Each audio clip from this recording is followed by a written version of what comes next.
پڑا ہوا تھا۔ تو یہاں سب کچھ مل جائے تو زوال ہے، چند سال گزرنے کے بعد زوال ہے۔ تو اب اللہ کہہ رہا میں تمہیں ایک اس سے اعلیٰ چیز بتاؤں، انبئکم بخیر من ذالکم، کیا ہے؟ للذین اتقوا عند ربهم جنات تجری من تحتها الانہار خالدین فیہا وازواج مطہرہ ورضوان من اللہ واللہ بصیر بالعباد، کہ اگر مجھ سے دوستی لگا دوں، تقویٰ کیا ہے؟ اللہ سے دوستی لگا، اور تقویٰ کوئی ایسی آسمانی مخلوق نہیں ہے یا ایسی کوئی مشکل صفت نہیں ہے جو پیدا عام سے عام مسلمان تقوی والا ہو سکتا۔ آگے آئیں گی میں بتا رہا ہوں، بلکہ پہلے وہ بتا دوں کون ہے تقوی والے؟ اللہ جو یہ کہتے ہیں اللہ ہم تیرے اوپر ایمان لائے، یا اللہ ہمارے گناہ معاف فرما، ہمیں جہنم سے نجات عطا فرما۔ اور تقوی والے کون ہوتے ہیں؟ جو صبر کرتے ہیں، جو سچ بولتے ہیں، جو عبادت کرتے ہیں، جو خرچ کرتے ہیں، اور جو تہجد پڑھتے ہیں۔ یہ 4-5 باتیں ہیں، یہ کر لو تو آپ تقوی والے ہو۔ تو اس پر ملنے والا کیا ہے؟ جنات تجری من تحتها الانہار۔ انسان جب سے پیدا ہوا ہے اور جب سے پروان چڑھ رہا ہے اور نسل در نسل آئیڈیل لائف کی تلاش۔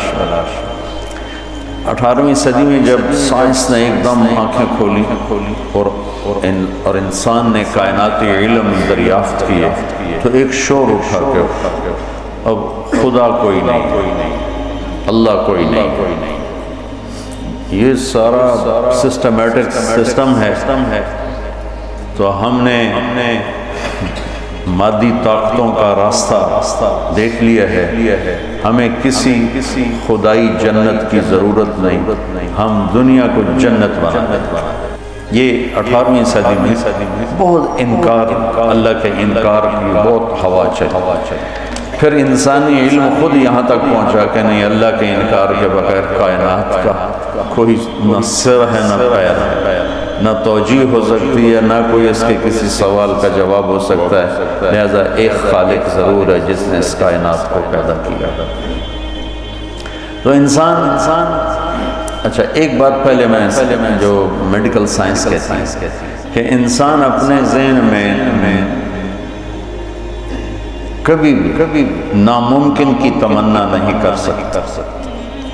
آپ کو کسی ان پڑھ سے ان پڑھ ایک چھوٹی سی مثال، کدی 2 تے 2 5 ہو جانا، کسی کو یہ تمنا کرتے دیکھا ہے کدی 2 تے 2 5 ہو جانا۔ ایک چھوٹی سی مثال عام فہم، اس کو پھیلا دو۔ انسان کا کمپیوٹر ناممکن کو نہ سوچتا ہے نہ تمنا کرتا ہے، اندر وہ چیز جاتی نہیں، ناممکن کی تمنا نہیں پیدا ہوتی۔ پھر یہ زندگی کیوں چاہتا ہے؟ یہ کیوں چاہتا ہے موت نہ آئے؟ یہ کیوں چاہتا ہے؟ جبکہ ناممکن کی تمنا اندر نہیں پیدا ہوتی۔ یہ مستقل صحت کیوں مانگتا ہے؟ لمبی عمر کیوں مانگتا ہے؟ ہر وقت کی جوانی کیوں مانگتا ہے؟ ہر وقت کی خوشی کیوں مانگتا ہے؟ جبکہ یہ ساری چیزیں ناممکن ہیں۔ اس جہان میں ہر وقت کوئی خوش نہیں رہ سکتا، ہر وقت کوئی صحت مند نہیں رہ سکتا، مستقل کوئی زندہ نہیں رہ سکتا۔ پھر یہ ساری خواہشیں جو ابھرتی ہیں یہ بھی بتلاتی ہیں کہ کوئی جہان ایسا چھپا ہوا ہے جہاں زندگی ہے، موت نہیں، آئیڈیل لائف ہے اور کوئی دکھڑا نہیں۔ یہ خود یعنی میں آپ کو سائنس کے لحاظ سے بات بتا رہا ہوں، اس کی ہمیں ضرورت کوئی نہیں، لیکن ابراہیم علیہ السلام نے کہا تھا وَلَٰكِن لِيَطْمَئِنَّ قَلْبِي، کہ دل کے اطمینان کے لیے یہ بھی ایک دلیل ہے عقلی اور سائنسی کہ انسان ناممکن نہیں سوچتا، تو پھر کیوں سوچتا ہے جوان رہوں، خوشیاں دیکھوں، غم نہ دیکھوں، موت نہ دیکھوں، عالی شان گھر ہو، عالی شان سواری ہو؟ یہ کیوں دیکھتا ہے کہ ایک جہان موجود ہے جہاں یہ عالی شان زندگی موجود ہے۔ وہ کہاں ہے؟ عند رب، وہ اللہ کے پاس۔ جنت کہاں ہے؟ 7ویں آسمان اس کی بیس ہے، 7واں آسمان، اور 7ویں آسمان سے بنتی ہے اور یوں اوپر جاتی ہے۔ تو ایسا نہیں کہ وہ بلڈنگ اوپر جاتے جاتے عرش سے مل گئے، وہ بیچ میں سپیسز ہیں، یہ ایک جنت ہے، پھر ایک یہ ہے، ایک یہ ہے، ایک یہ ہے، ایک یہ ہے۔ عرش کے ساتھ جا کر جو جنت مل گئی ہے کہ اللہ کا عرش اس جنت کی چھت بن گیا، وہ ہے جنت الفردوس۔ ان الذين آمنوا وعملوا الصالحات كانت لهم جنات الفردوس نزلا اولئك هم الوارثون يرثون الفردوس۔ تو فردوس اعلی جنت ہے۔ اللہ نے ساری جنتوں کو بنایا کن کن کن کن کن، مگر اللہ کو کن، اللہ کو بیٹھا کن کن نہیں آکھی جاتا، یہ صرف ہمیں سمجھانے کے لیے، اللہ کو تو کن کہنے کی بھی ضرورت نہیں ہے، لیکن میرے نبی کا فرمان ہے باقی ساری جنت بنی میرے رب کے امر کے ساتھ، اور جنت الفردوس کو اللہ نے بنایا اپنے ہاتھوں کے ساتھ۔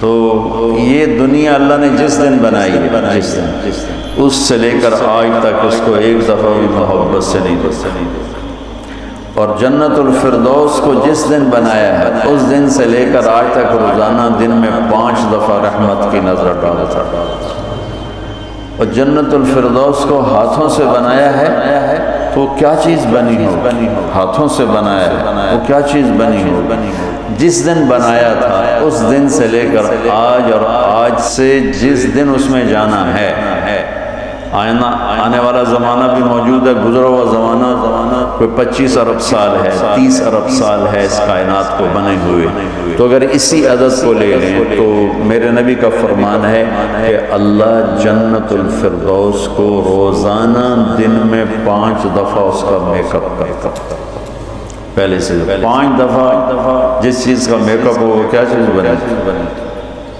اچھا یہ تو دنیا ہے نا، چھوٹی چیز ہے، اس کا تو زیادہ میک اپ ہو نہیں، اس مسجد کا ہم میک اپ شروع کریں تو یہ چھوٹا سا حال ہے، سال 2 سال 3 سال میں ہم دنیا کے تارے توڑ کے لے آئیں، تو بھی چند سال کے بعد کوئی جگہ ہی نہیں ہوگی بھی اب کہاں کیا چیز رکھیں۔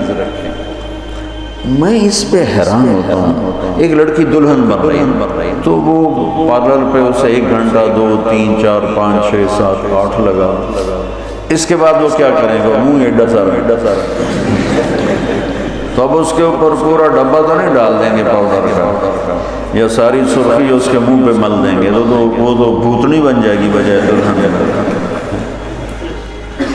تو ایک لڑکی ہے، ایک لڑکا ہے، گھر ہے، اس کی ڈیزائننگ ہے، اس کا میک اپ ہے، کسی کو چند گھنٹے لگیں گے، کسی کو چند سال لگیں گے، اور پھر ختم، کہ بس اس سے زیادہ نہیں ہو سکتا ہے۔ لیکن میں جب بھی سوچتا ہوں میں گم ہو جاتا ہوں، حیرت میں گم ہو جاتا ہوں کہ اللہ نے جنت الفردوس کی ہر چیز، تم نوجوان بیٹھو، حور ہی کہہ دیتا ہوں، جنت کی حور کو اللہ نے پیدا کیا امر کن، باقی جنت، اور جنت الفردوس کی حور کو پیدا کیا اپنے بولو اپنے ہاتھوں سے پیدا۔ تو کن اور حادثے کا کتنا فرق ہے۔ پھر جس دن پیدا کیا اس دن سے لے کر آج کتنے سال ہو چکے ہیں، 30 ارب سال سے روزانہ پہلے سے 5 گنا زیادہ اللہ اسے خوبصورت کر دیتا ہے۔ تو کیا کرتا ہے، اور اس کے اندر میک اپ کو قبول کرنے کی کتنی کیپیسٹی ہے، کتنی طاقت ہے کہ وہ روزانہ پہلے سے 5 گنا زیادہ خوبصورت ہوئی جا رہی ہے۔ اس کی ایک چارپائی لے لو، ایک کرسی لے لو، ایک پتا لے لو، ایک تنکا لے لو، ایک مور لے لو، ایک کبوتر لے لو، ایک پانی کا دریا لے لو، شراب کا جام لے لو، سراہی لے لو، بستر لے لو، پردہ لے لو، پلنگ لے لو، گھوڑا لے لو، کوئی چیز جنت کی لے لو، ہرن لے لو، مور لے لو، کوئی چیز، ہر چیز کو اللہ پہلے سے 5 گنا زیادہ حسین۔ آج 5 دفعہ مکمل ہو گیا، کل آئے گا پھر 5 دفعہ پہلے سے زیادہ حسین۔ 30 ارب سال سے جس چیز کا میک اپ ہو رہا ہو، اور آئندہ زمانوں میں بھی اس کا ہونا ہی ہے، اور میک اپ کرنے والا بھی اللہ ہو تو وہ کیا چیز بنے؟ کیا چیز ہے؟ اور دنیا کو جنت بنا بھی لو تو موت کا کیا کرو؟ کیا کرو؟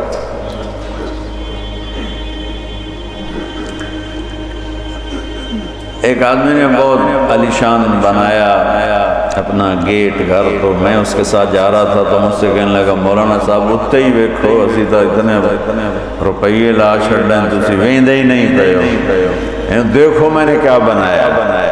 تو مجھ سے کہنے لگا مولانا صاحب اتنا ویکھو تو میں کتنے پیسے لائے تھے کی بنا دیتا ہے۔ تو میرے بولنے سے نا پہلے خود ہی بول پہ پر مصیبت ہے مر جاؤں چھڑ جاؤں ساتھ اور مصیبت ہے مر جاؤں چھڑ جاؤں۔ میں کہا بھائی ہوں دس تو آپ ہی دس دیتا ہے، میں نے ویک کی کرنا۔ تو کیا علاج کا؟ نوشیروان کے پوتے خسرو پرویز نے محل بنایا 11,000 پلر پر، 11,000 ستونوں پر محل بنایا، اور 10 سال نہیں رہ سکا، اور وہ محل زیر و زبر ہو گیا۔ کیسر نے شکست دی اور محل کو آگ لگایا۔ عبد الرحمن ناصر اموی بادشاہ نے اسپین میں محل بنایا 4,316 پلر اور برج، اور 25 سال صرف اس میں رہا، اور جا کے اسی قبر میں گر گیا جس قبر میں غریب جا کے گرتا۔ آج اس محل کے کھنڈر میں دیکھ کر آیا ہوں قرطبہ میں،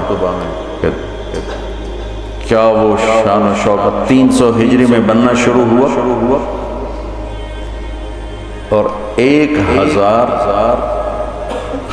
خچر سامان ڈھونے کے لیے، اور 10,000 مزدور مستری راج اس پہ کام کرنے کے لیے، چونکہ اس مینول کام تھا، سارا مشینی کام تھا، اور پوری دنیا سے سونا چاندی ہیرے لائے گئے، اور مختلف جگہ پہ پارے کے تالاب بنائے گئے، سورج کی گردش کو سامنے رکھ کر کہ پارا چونکہ ٹکتا نہیں، یوں کرتا ہے تو سورج کی شعائیں اس پر پڑتی، اور جب وہ پارا ڈانس کرتا تو شعا بھی ڈانس کرتی اوپر جا کے محل پہ پڑتی، تو پورا محل یوں رقص کرتا ہوا نظر آتا تھا، یوں سارا محل جھومتا نظر آتا تھا۔ اتنا اس اللہ کے نیک بندے نے تباہ کیا پیسہ قوم کا، اور ٹوٹل 25 سال، اب 350 میں وہ مر گیا، اور اس کی سوانے میں لکھا ہے 50 سال میں نے حکومت کی اور ہر دشمن کو زیر کیا، لیکن میں نے اپنی خوشی کے دن گنے 50 سال میں تو صرف 14 دن، صرف 14 دن۔ تو اب اس کا کیا علاج ہے کہ آپ نے سب کچھ بنا لیا، موت کو بھگاؤ۔ جب موت ہے تو اللہ کہتا ہے یہ آئیڈیل ہوم نہیں بن سکتا، لہٰذا یا مجھ سے دوستی کر تقوی اختیار کر، پھر تو دیکھ میں تیرے لیے جنت بنا کے بیٹھا، 7ویں آسمان سے چلتی ہے، اور پھر یہ درجات ہیں، 100 درجات تو صرف جنت الفردوس کے ہیں، اور باقی پتہ نہیں کیا چیز۔ اچھا 7ویں آسمان پہ وہ یہ اس کی 7واں آسمان اس کی بیس ہے، اور پھر 7ویں آسمان سے باہر نکل گئی، جیسے ہم وہ لوہا ڈال کے اور آگے شیڈ بنا دیتے ہیں، نیچے کوئی ٹیک نہیں ہوتی لیکن لوہے کے سریے ڈال کے شیڈ بنا دیتے ہیں۔ جنت کو اللہ تعالیٰ نے 7ویں آسمان سے یوں باہر نکالا، کتنا باہر نکالا ہے وہ اللہ ہی بہتر جانتا ہے، پھر اس کو اوپر اٹھایا ہے اور اپنے عرش کو اس کی چھت بنایا ہے۔ جنت الفردوس کے لیے اللہ کا عرش چھت ہے اس مسجد کی چھت کی طرح، اور باقی جنتوں کے لیے اللہ کا عرش چھت ہے آسمان کی طرح۔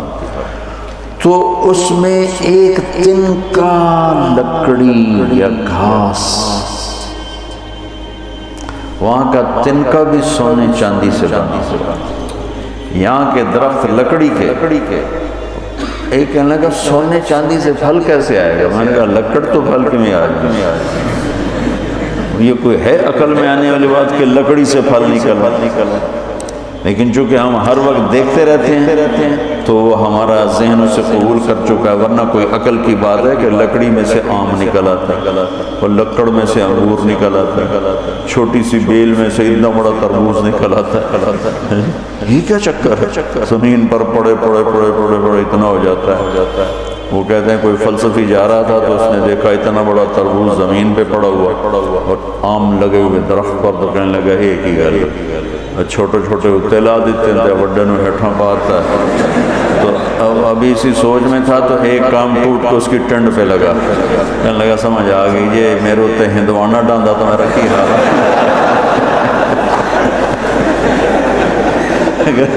میرے اوپر یہ تربوز گرتا تو میرا کیا حال ہوتا, مجھے سمجھ میں آ گیا.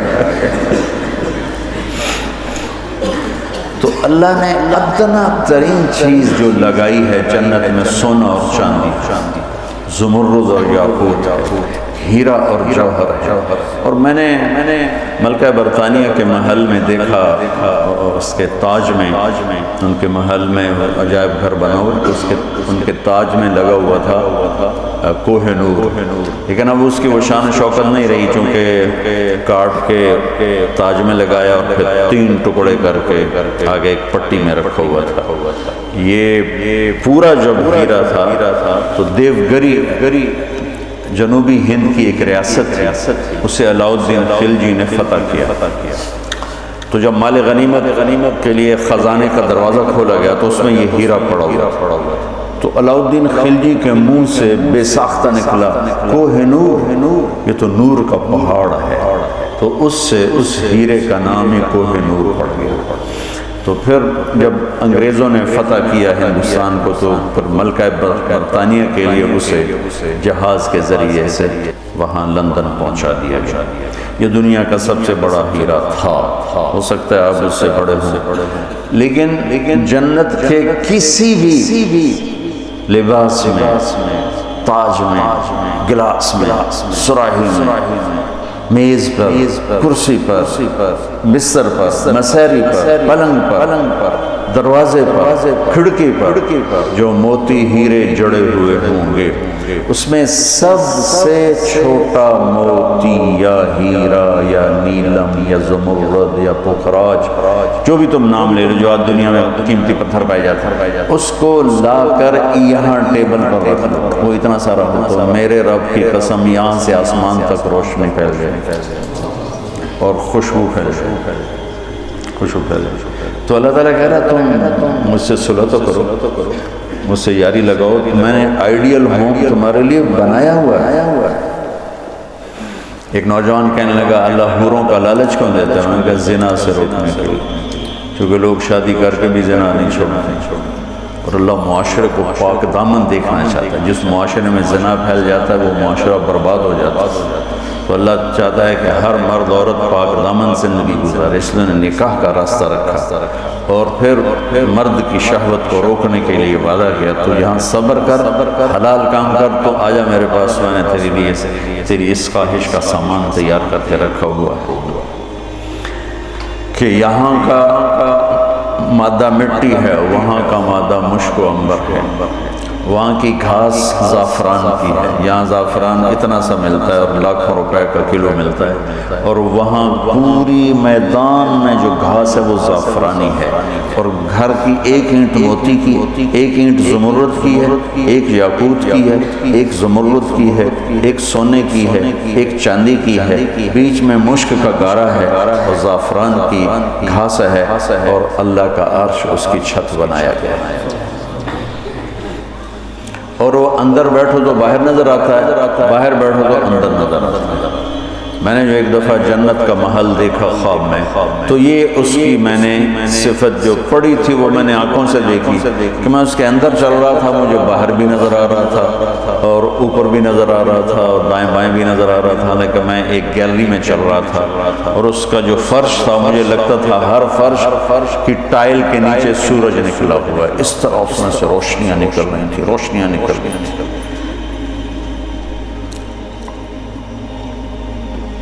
میں حور کو بیان کرتا ہوں جو ابن القیم نے لکھا ہے, لیکن جو میں نے دیکھی ہے وہ میں بیان نہیں کر سکتا. میں اب بھی دیکھ رہا ہوں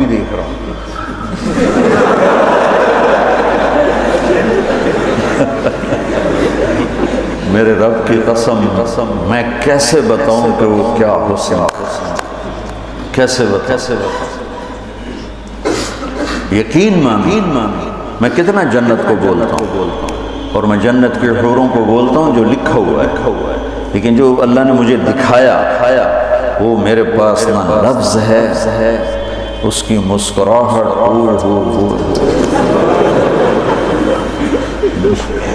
اگر وہ دنیا میں ہوتی تو میں تو ویسے مری فوت ہی ہو جاتی۔ اس لیے میرے نبی کا فرمان ہے لولا ان اللہ قضا لأہل الجنت الا يموت لمات من حسنها وجمالها، اللہ نے جنت کی لڑکی کو ایسا حسن و جمال دیا ہے اگر موت مرنا گئی ہوتی تو اس کو دیکھ کے آنکھیں برداشت نہ کرتی، کلیجے پھٹ جاتے، مر جاتے۔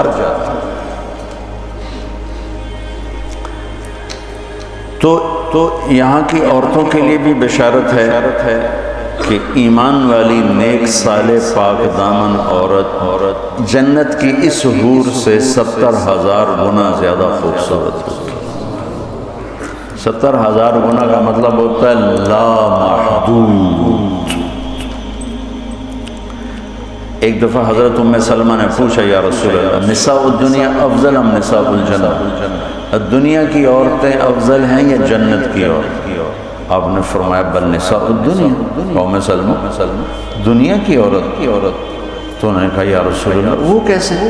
یعنی ہم تو مٹی سے بنی ہیں اور گندگیوں میں بھری ہیں، اور وہ تو مشک عنبر زعفران کافور سے بنی ہیں، پاکیزہ ہیں۔ تو آپ نے فرمایا ام سلمہ بصلاتہن وصیامہن وعبادتہن للہ عز وجل، ام سلمہ یہ ان دنیا کی عورت نماز پڑھتی ہے، روزہ رکھتی ہے، اللہ کی بندگی کرتی ہے، اس وجہ سے اللہ البس اللہ وجوہہن النور، اللہ ان کے چہروں پہ اپنا نور ڈالے گا، وَأَجْسَادَهُنَّ الْحَرِيرُ، اور ان کے جسم کو ریشمی لباس سے سجائے گا، وَأَمْشَاطُهُنَّ الذَّهَبُ، اور ان کی کنگھیاں سونے کی بنائے گا، وَمَجَامِرُهُنَّ الْعُلُوفُ، یہ میں نہیں دکھاتا یہ جو عود ہے علوف پڑھن ایتا میں بیچارہ ماٹھا عود ہے، وہ تو جنت کا عود ہوگا، مجامر۔ کوئی دینا کوئی چیز پکڑنا کی یہ ٹیشو پیپر دے،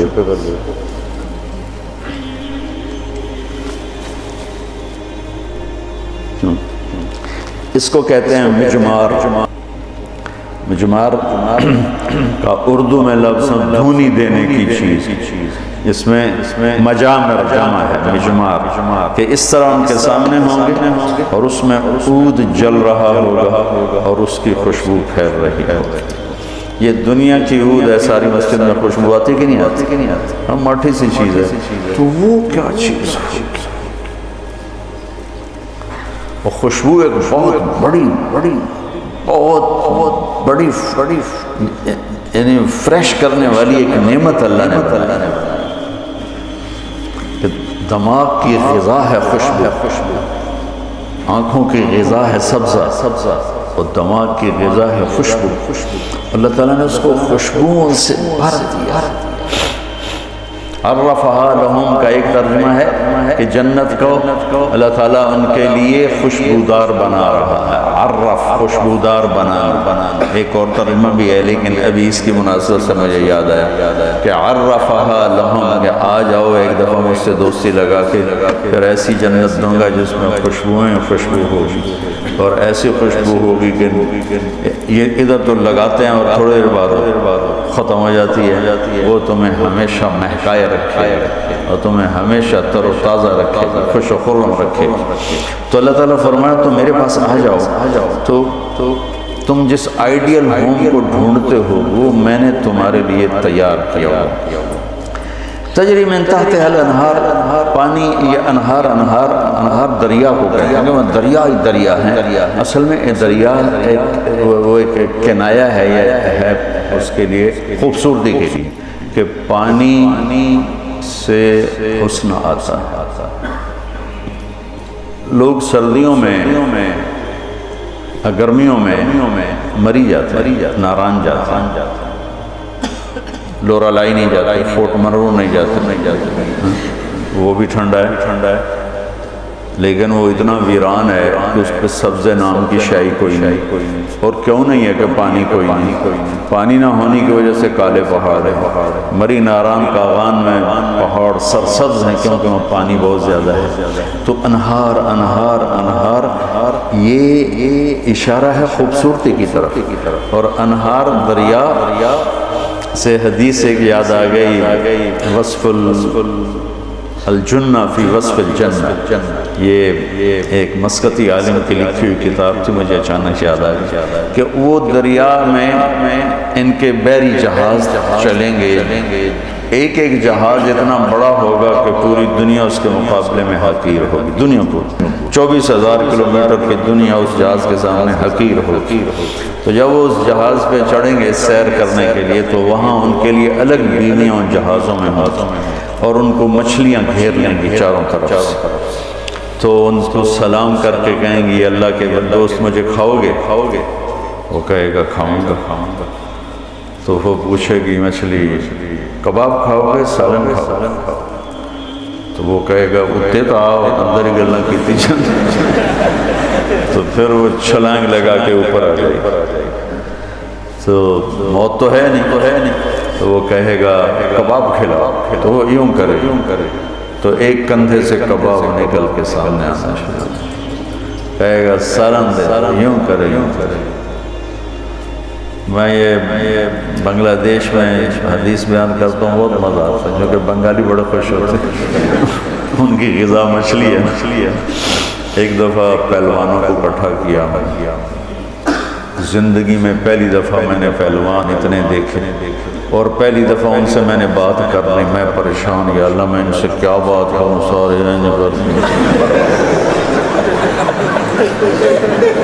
اڈی کنی، اڈے سر، کان کسی دا این، کسی دا این، کسی دا این، تو این کر کے پھائے یا اللہ میں ہی نہ بلائنوں کی گل کر کوپڑیاں کی تو گل جاؤں، کبھی زندگی میں پہلوانوں سے بات نہیں کی، تو بڑا پریشان، ظہر کی نماز کے بعد بیان تھا، مونی روڈ، وہ پہلوانوں کا کھڑا تھا، خیر نماز ظہر کی ہو رہی تھی، تو نماز کے دوران اللہ نے میری رہبری فرمائی، مجھے ایک حدیث یاد آئی، تو بیان شروع ہوا، تو ان کے بیٹھنے کا انداز ایسا جیسے کہ اکھاڑے میں بیٹھے ہوئے، وہ لتاں لمیاں کیتی ہوئی ہیں، تو منہ اتنا کیتا ہے، میں تو نہ سامنے چڑا جا بیٹھا ہے، تو میں نے ان سے کہا دیکھو بھائی، یہاں سے میں نے بات شروع، دیکھو بھائی اصل زندگی ہے جنت، اور دنیا ہے عرض، اور جنت میں جانے کا سب سے زیادہ مزہ پہلوانوں کو آئے گا، وہ سارے ذرا این ہو گئے،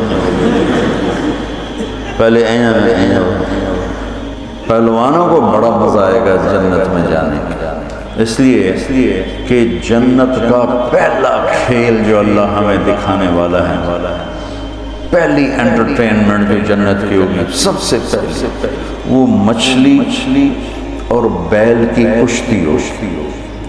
اب ہمیں تو کشتی آتی نہیں، تو ہمیں تو نہیں پتہ لگے گا بھئی مچھلی نے کیا داؤ لگایا، بیل نے کیا داؤ لگایا، تم سارے پہلوان تمہیں پتہ ہے داؤ کیا ہوتا ہے، جب بیل داؤ لگائے گا تو اس لئے نعرے مارو گے، جب مچھلی داؤ لگائے گی پھر تم نعرے مارو گے، اور تمہیں وہ مچھلی اور بیل کی کشتی دیکھنے کا جو مزہ آئے گا وہ ہمیں تو آئے گا نہیں۔ یہاں سے بات چلی، وہ تھوڑے ان کی آنکھیں کھلی، تو اللہ تعالیٰ نے ایک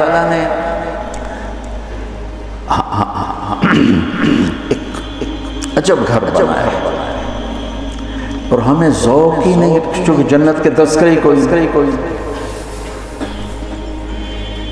اور زندگی گزر گئی سفروں میں، جتنا عرب میں جذبہ ابھرتے دیکھا نا جنت کا، وہ اجمی تو ٹھنڈ میں برف کھا کے بیٹھا۔ ایک دفعہ میں تھوڑا پر بس میں تھا یہاں ایک عرب جماعت آئی وہ میں گیا ان کو ملنے، وہ تعلیم کرا رہے تھے، اس میں ایک بدو وہ یوں کر کے نا تعلیم میں سویا ہوا تھا، تو انہوں نے مجھے کہا آپ تھوڑی بات کر لیں، تو میں نے بات شروع کر دی، وہ سویا رہا، مجھے خیال آیا اس بابے نے اٹھاواں کہ میں، تو تھوڑی دیر کے بعد میں نے جنت شروع کی، تو وہ پہلے یوں ایسے سویا ہوا تھا، جب جنت شروع ہوئی تو اس نے مجھے یوں دیکھا، ایک آنکھ سے دیکھا، ایک تو کافی دیر سے دیکھتا، پھر یوں ہوا،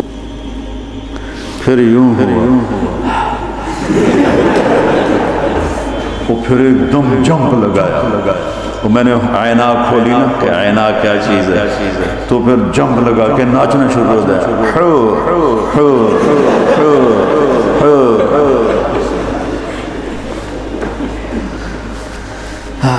تو میرا رب کہتا ہے دوستی لگا دے، گھر تیار، یہاں سونے چاندی کا گھر بھی چھوڑ کے تو جاؤ گے نا، اور وہاں وہ گھر بنایا ہے جسے چھوڑو گے نہیں۔